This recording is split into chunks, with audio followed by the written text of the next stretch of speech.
come. There's plenty of space. You can move chairs so you can see everybody. They're in the middle of a conversation. We'll get back to you. Can you all see? This is good. It's just all profiles. I like it. I like it a lot. If you all can't see, if you want to move, Tom and crew, if you guys want to move over here, I don't know. If not, you're just kind of staring back at chairs. But your choice. Oh, good. Yeah, all right, just giving options. At New Abbey, our mission statement is that we're a Jesus community telling a bigger story of God. That all of who we are here is really encompassed in that. The first part is Jesus. It's what we believe in. It's the way of life that we follow and that we live into. That what we believe about God is that God is incredibly universal and big and way beyond us, and that's something that the church throughout history has struggled with. There are times that new information or new data or new discoveries or new whatever makes the church scared. And it's always interesting to me when it makes the church scared, because I'm like, God is not worried about, God knew, God is aware, God is okay. God is okay. We're the ones who are not okay. And not only is God universal and bigger and can hold all things, but God can be personal and known and felt and experienced. And that's the beauty of what we find in Jesus, that we hold those two things together. Also, at the same time, we're a community. That if you come into this place and the job that we do here is just help you deal with like cognitive, rational, ideal things, like am I deconstructing and reconstructing, that is only going to take you so far. And many people in the progressive and liberal world, that's what we do. Now I have an opportunity in a community to vent all of the things out there and just to name all of the stuff and get myself all worked up. That's wonderful. But if you stop there, man, we're really just missing the opportunity to be human in the fullest ways. That we hopefully get to name those things so that we can live out and practice a different kind of humanity. And we believe that that humanity is lived in the fullest when we're connected with God. And then we want to tell a bigger story of God. That's just who we are and what we want to do. We live in an incredible time in history right now, right? There's like AI that's coming that is going to take most of our jobs. So like we have to deal with that. We're discovering things about the universe, right, that we've never seen before because we have telescopes. They're just going further and farther. We're discovering things about the human body and human brain and consciousness. And so it would be wild for me that a Jesus community couldn't keep pace with the evolution that's taking out there. Because as human beings, we still need to live into an ethic, into a morality, into a way of being so that we have integrity, and by that I mean integrated human beings, that we live to our healthiest, most transformed, healed places in this world. And at New Abbey, we do that by simply sharing our stories. That's how we encompass all of those things. What I love about telling the biggest story of God is that I believe that Scripture and the faith tradition that we come from has always been telling that story. It's just many of us were told that the story that the Bible is telling or that our faith tradition is telling is somehow a limited story. And that's not what I see in the Scriptures or our faith tradition in any way, shape, or form. So I just want to reframe one thing of where we've been at, and hopefully that sets up where we're at today with these incredible human beings that are sitting up here. Is that we've been in the book of Acts for the last month, and I just want to tell you the book of Acts story very, very quickly. There was a conservative majority in the world 2,000 years ago. When I say conservative, I do not mean political. When I say conservative, I mean that you want to conserve something because that thing is working for you. That's why you conserve it, right? And then you do everything you can to protect that. Not because you're bad, evil, or malicious, because this thing works for you. It may not work for other people, and you may not care because this thing works for you, and so you're trying to get everyone else to do things this way. The conservative majority 2,000 years ago had a very specific view of God and a very specific view of life, and there was a temple. God was literally in a box, and if you challenged that God was in this box, literally, and now for us figuratively and metaphorically 2,000 years ago, people would be very mad at you, so much so that they might even kill you. Conservatism has never changed. It always is in a place that you are conserving something that works for you, and you will defend it to the point of killing other human beings because this thing works for you. Now, hear that in you, because you are all in a church, and there might come a day where you're the conservatives in this place. Well, that's not how we used to do things 5 years ago. Well, I remember when we did stuff like that. Or this is what I want. We all can be conservative in aspects of our life. Progressivism is I am progressing from that thing, because although this thing over here might work for me, what I realize is it doesn't work for everybody. And so I must progress from this thing because there's a bigger narrative of what God is doing out there. So 2,000 years ago, there's this conservative majority of church, and they have all of the money and all of the power. They got the government connections, you name the thing. I know this sounds familiar. And then there's a small band of people who come along, and they follow this way of Jesus. And this way of Jesus is radical. It's queer as fuck. Like, there's a lot of things going on here, right? And I know you didn't see that one coming, but really think about the life of Jesus. That's really what it is, amen, right? In a beautiful way. That we have so much to learn from it because it was queer, because it was bigger, because it was different, because it was expansive, because it wasn't binary. And that's the gift of it. And it was including all people into this beautiful story of who God is. And everyone was terrified of that story. And even in the early church, when they agreed on this Jesus thing, they're like, well, I know we agree on it, but if we're going to do it, you still got to eat certain foods and cut certain parts of your bodies in certain ways. And they're like, nah, I don't think that's actually accurate. I think that as this thing expands and as we include more people into the story, it's going to have to evolve because they have a different story than us. And that story is not challenging us. That story is actually expanding who we are as human beings and who God is as well. So I say that because the story hasn't changed. As human beings, this is what we do. As I said in the beginning, we're in a time and place in our own country and in the world where there are people trying to conserve some things. This is what it means to be a man and a woman. This is what a family looks like. This is what it means to be Christian. This. And there's many of us sitting in this room saying, but that thing's not working for me anymore, and I don't think that thing works for everybody.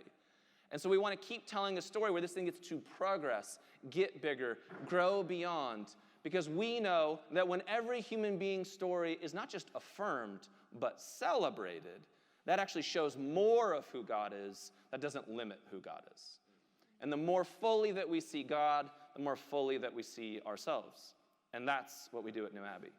So if we're going to tell a bigger story of God, we're going to talk about some things. We're going to talk about Mindy Painter. And we're going to talk about Candace and Crystal Zubernat. Your names are on the board behind you. We're going to talk about Joseph Rivas. And we're going to talk about Karen Fields. And so these are 5 wonderful moms in our community. And you all have very different stories, and it is an honor that you are sitting up here. By the way, these are some killer chairs, okay? This is from the show Legendary. I know if you're around here, like, I thought we were talking about the budget's been tight. We did not buy these. Just, but I forgot. If you want to tithe to New Abbey, you text one word, New Abbey, to 77977. I forgot that part. So thanks, David and Scout Productions from the show Legendary that we get to have these things. But we're telling a bigger story of God with all of you. And so this is just going to be an opportunity of storytelling. What is beautiful about New Abbey, I say this all the time, it's not the pastors who are up front. It's not the music that we sing. It's not how big is the thing. It's your lives. You are the body of Christ, and we want to constantly showcase you and your lives. So give it up for what we're talking about today, these wonderful human beings. And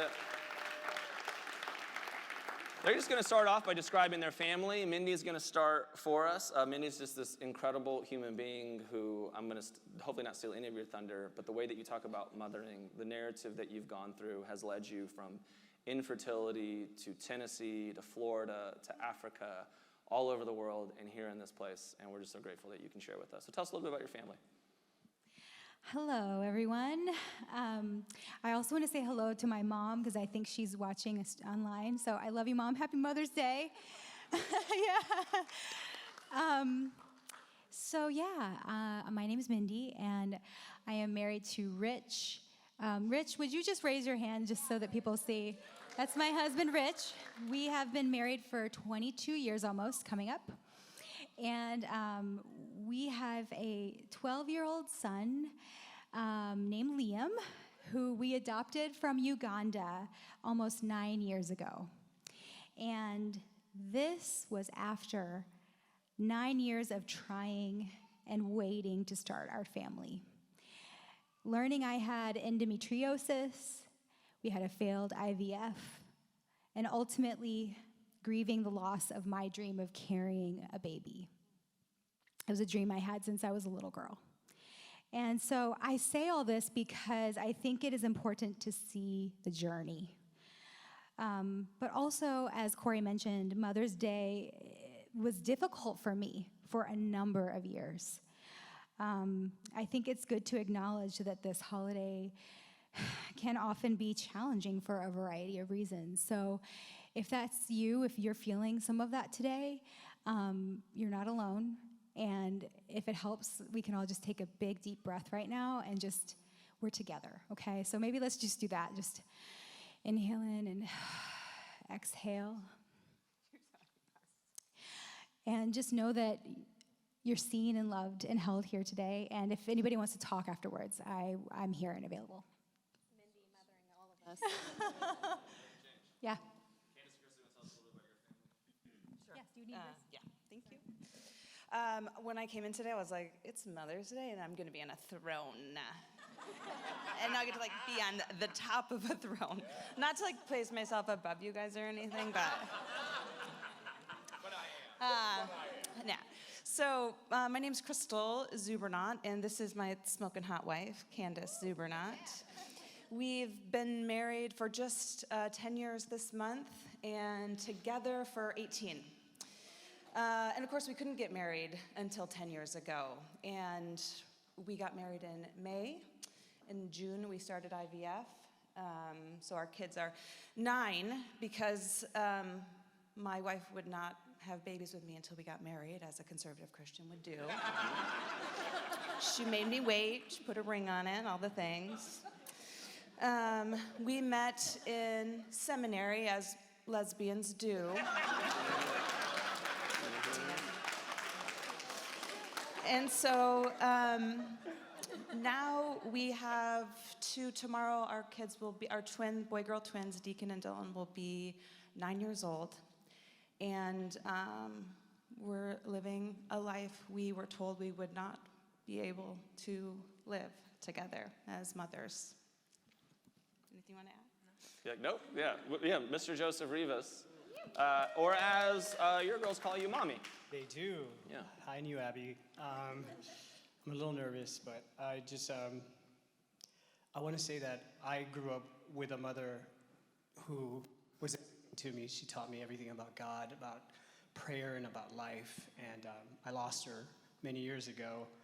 And as a child, I would go to a church with her, and this church told me that I was going to burn in hell, fire and brimstone. So I was always very confused, because here I had the most beautiful spiritual mom who told me I'm accepted and loved, and I'm okay, but the church told me otherwise. Anyway, I have a partner, David Collins. We've been together for 12 years now, and we have Ella and Olive, and I've been in their lives since they were 2 years old. And from the get-go, they started calling me Mommy, and I wasn't sure what that meant or how to deal with it, and we talked to therapists, and they're like, if that's the energy that they identify you with, then it's okay. And so I've spent the last 12 years being Mommy, not just to them, but to David as well. Okay. And that's not a joke. And He got you on that one. Yeah. But yeah, I sit up here, and today, this morning on my way here, I was just thinking about my mom and how proud she would have been that I chose to live and I accepted God's grace and love in any way that it came, instead of trying to conform it to be a certain way or to follow a certain church. And I get to sit up here with these beautiful women and be, part of what mother means in 2023 to this world. So thank you. I love that so much.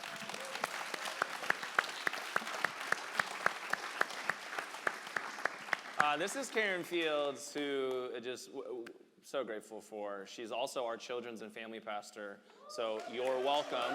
Yes. And it's just a rare day that you're here, and that you sit on a throne here is more deserving.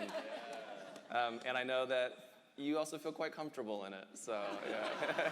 I love it here. Yeah. It's so great. Johnny, we need some tissues. We are not going to Yeah, make it. yeah. Johnny's so coming. just Yep. plop a box right here. Hey, everybody. I'm Karen. Mark's my husband. Cute little chocolate man back there. We have 3 daughters. Gianna's 11. Brielle is 8. Cadence is 6. Yeah, and we are just doing life, figuring it out. Raising Black and Filipino children is a adventure in itself, and yeah, it's just a really beautiful gift. I have a complicated relationship with my mom. She is an immigrant, and so she didn't know anything about American culture and just kind of had to figure it out. She wasn't particularly nurturing, so that's been a big part of my mothering journey, is just how to be just tender and soft to these girls who have lots of feelings and emotions from the moment they wake up until they go to sleep. So.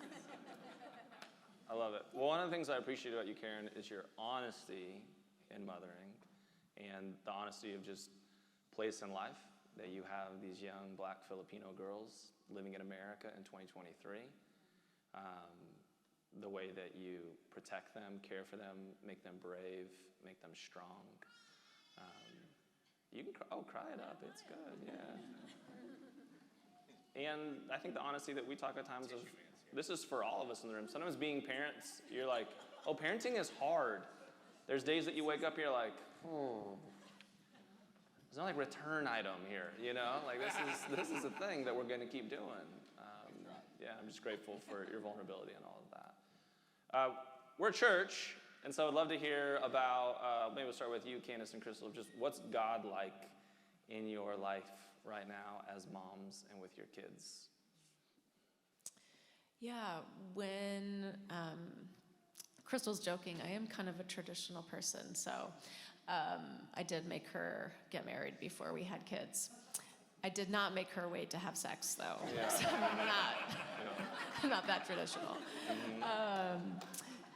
But It wasn't worth waiting for? it was too good to wait. Yeah, that's right. But one of the other traditional things I wanted was to raise our kids in church. Even though church and faith had been a place of pain and trauma, it also had been so beautiful, and it guided my entire life, and I loved growing up in the church. And I loved God and the Bible, and so when we had kids, we actually hadn't gone to church for almost 20 years, and I was like, I really, really want us to raise our kids in church, and we live in LA, and it'll be so easy to find a place.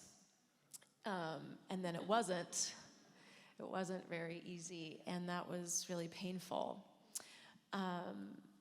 But we found New Abbey eventually, this beautiful place. And Even Corey, though you thought we were a cult the I first day. did think I did think it was a cult. Still debatable. It's still debatable, yeah. It's all fun and games until I get a private jet. Yes. The first time I was like, we got to get out of here. And then Crystal, I looked over and she was like crying, and I was like, uh-oh, like, guess we'll give it another try.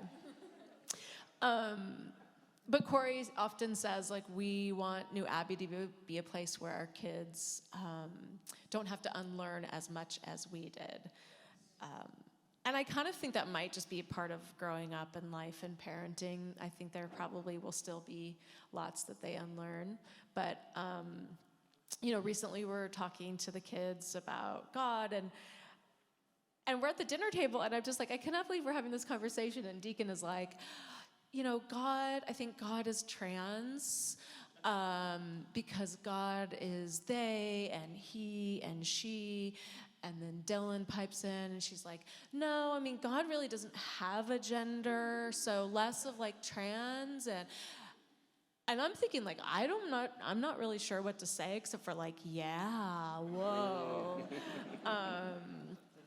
And I would love to take credit for that conversation and the fact that here our 9-year-olds are thinking about a bigger God than I am thinking about. And I know we're not absent of it, but I just can see reflections of our community and those of you who take your time and heart to volunteer with our kids.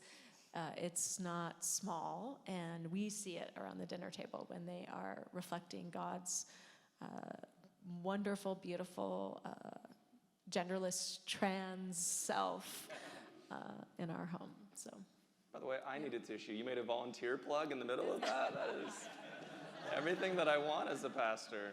I love that. Karen, what about you? What's God like right now in the I was like, what is the question? I'm just here in this moment with you. That was beautiful. What is God like? Yeah, for your family right now. I grew up with this picture of God who just was really intense, who wasn't near, like there was a huge disconnect between me and God. I never felt like the warmth or gentleness of a God, really until I became a mom. And more specifically, over the last 5 to 6 years, I've just kind of been on this journey of there's just got to be a different way, right? This can't be the God that there has to be more. And I see these beautiful girls growing, and I know and I feel in my gut there has to be more. There has to be a different version of God. And yeah, it's just, this journey has just been hard. And I just needed that. I think I just needed that for myself.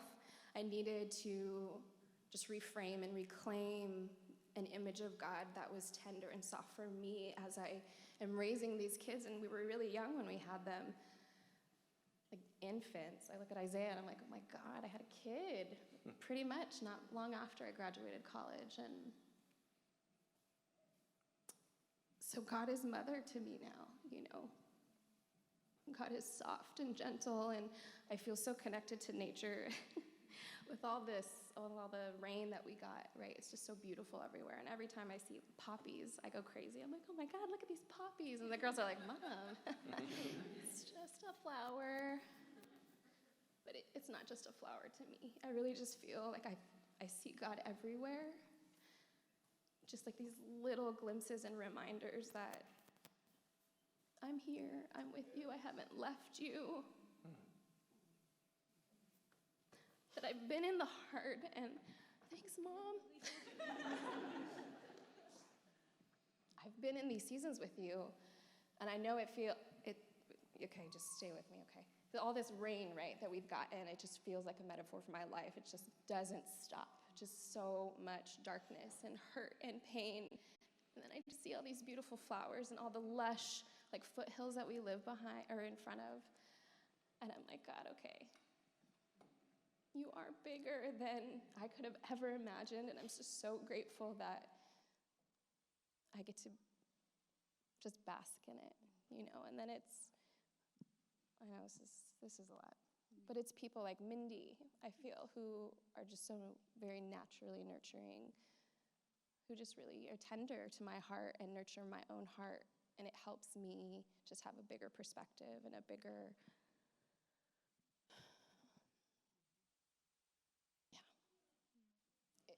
All of this is just like the God that I needed. I'm just so grateful for these lessons that I've been learning. Okay, that's enough. Here you go. That was so good. Joe, how are you guys seeing God in your life and your family right now? Every day, we talk about it every day. When me and David became a union and decided to make us a family, we made a decision that we wanted God and church at the forefront of our lives and our relationship together, and to help our girls grow up in that, because we both grew up understanding the beauty and the importance of that. And we went to many churches here in Los Angeles, and always with trepidation, you know, just worried that one day we're going to hear something that's going to tell us you don't belong here. And we did a lot. And I remember at a church that starts with an H here in LA on Mother's Day. Yes, exactly. We took our kids to Mother's Day church that day, and Sunday school, right? And we walked up to Sunday school, and we handed the kids over, and they're like, we're like, our kids, you know, they don't have a mom. And he's like, well, you know that the Bible says everybody has a mom. And it was so disheartening because they were so adamant that, like, no, we're going to teach them that they, this part, and they can't make a card for their grandmother or their nana, which we love. And so for a while, we struggled to find a place to call home, a place that we could raise our girls up and they could feel accepted and loved no matter what. But more importantly, us as a family to feel accepted and loved. And we found New Abbey. And I remember praying for years to God, please help us find a home somewhere where we belong. And David made an adventure into New Abbey on his own, and then pulled us in. And I also came in here, and and the funny thing is, all these years I prayed for this, right, like this acceptance in church. And the minute I got here, I felt like, what's going on here? This is uncomfortable. This feels like a cult, like what's really going on?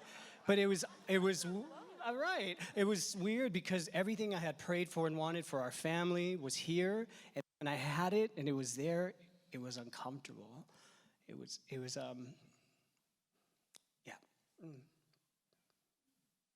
But I'm so grateful to call this place home, to go to a church where I know I am loved for every part of who I am, and accepted and recognized, and that my family matters and is important just like everyone else's.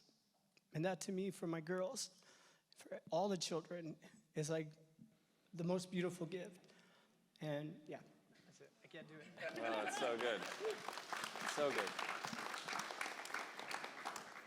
Mindy, what about you all? Yeah, so God has been my rock. Motherhood has been a season of deep, deep spiritual formation for me. It has grown me and transformed me and helped me experience God in a more intimate way. And I actually wrote down like a few things that came to mind, things that God has been helping me to learn.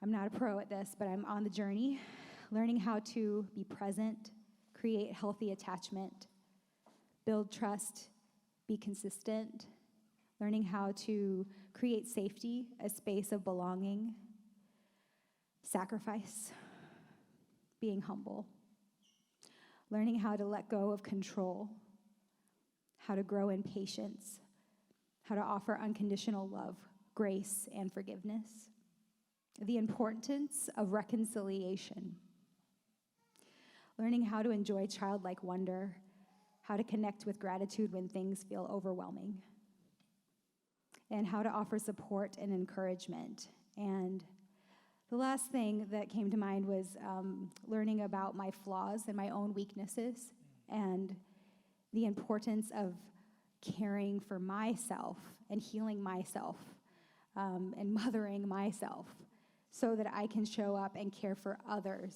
in a better way.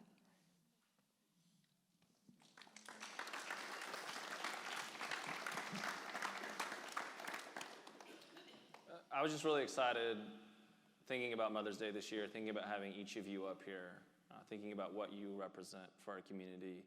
Because again, it's what I love about all of us. It's what each of you represent. Every single person here, your experience, your narrative, your life really matters. We all have the opportunity to learn from one another. We have the opportunity to learn about our own humanity. We have the opportunity to learn about who God is. That's the work that we do. And who God is so much bigger than any of us can hold on to. And I love that. And at the same time, we need to see ourselves in people. We need to be able to look up front sometimes and say, me too. I'm not alone. That's my story. I see myself there. And if I can connect with that, imagine what else I can connect with. So thank you all for participating in that. Thank you all for living in that. Apparently we're a cult, so that's also fascinating. Maybe it's all the Enneagram language, I don't know. But I think sometimes it's also the reality of it's uncomfortable when we want something different and yet we're still used to something traditional. And when we begin to talk and expand and put language and practice to something that is not normal for us, that's uncomfortable. And we're all growing in that thing together. So would you give it up for everybody that's up here and for their stories?